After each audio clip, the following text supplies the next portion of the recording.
As promised, this is whitetail item number 2 for my collection. It'll be the last, I think it's the last item whitetail oriented for my collection. It's probably the most unique item I ever found whitetail oriented, at least to date. I hope I find something. I don't see how, but I think I really wish I could find something more interesting than this sometime in the future. But if I don't, I can't complain because this is very unique.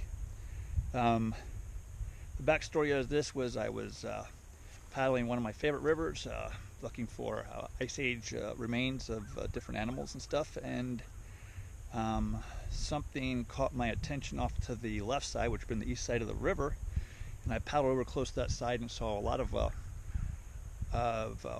whitetail hair, belly hair in the side along the river, on a shallow area. Got close enough to look at it, and I realized there were a lot of coyote tracks there.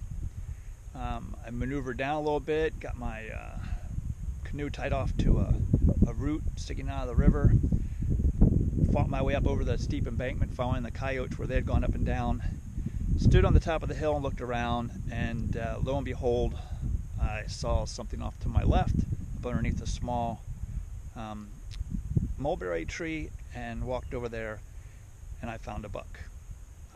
He had been scavenged by the coyotes down to nothing but bones. It was in the late fall, I'll say late fall, early part of winter. So he hadn't actually been there that long. They had just really consumed him. He wasn't smelling the best. It was a long ride home with this head in my canoe, I will tell you that much, especially since it was a south wind and I was heading south. But here is what I found.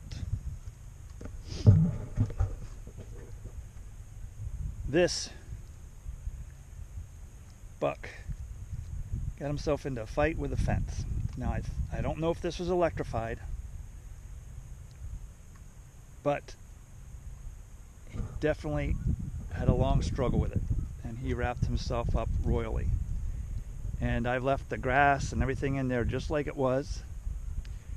I will tell you that one of these long loops you're looking at right now was in fact in his mouth. And that's probably what done him in. I think he could have possibly survived through the winter and stuff if it had just been wrapped around like you see it here now. But his doom occurred due to the fact that he got this one loop right in his mouth, which probably made it difficult to eat and drink. I believe he got weak, and after getting weak, the coyotes just dogged him and dogged him and dogged him until he went down, and they had their way with him. Now I got there just in the nick of time, because you've heard me say that nose portion will be chewed off oftentimes when the coyotes get, especially in the darkest, coldest parts of the winter. They will eat that soft, fleshy part of the nose. So I got there just in time. There's a little bit of grinding on the very end, but not very much. This buck too wasn't the oldest of bucks. He was a big guy.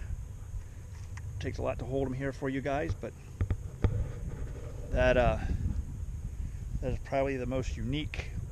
I will say it is the most unique whitetail find I ever found. So I appreciate you guys hanging in and checking it out with me. I'm going to head off into the woods now.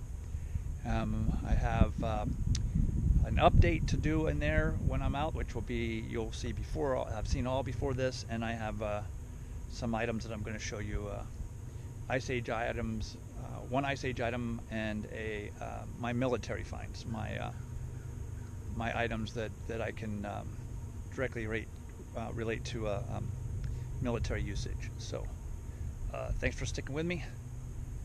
We'll get out and about. Catch you later. Scott's out.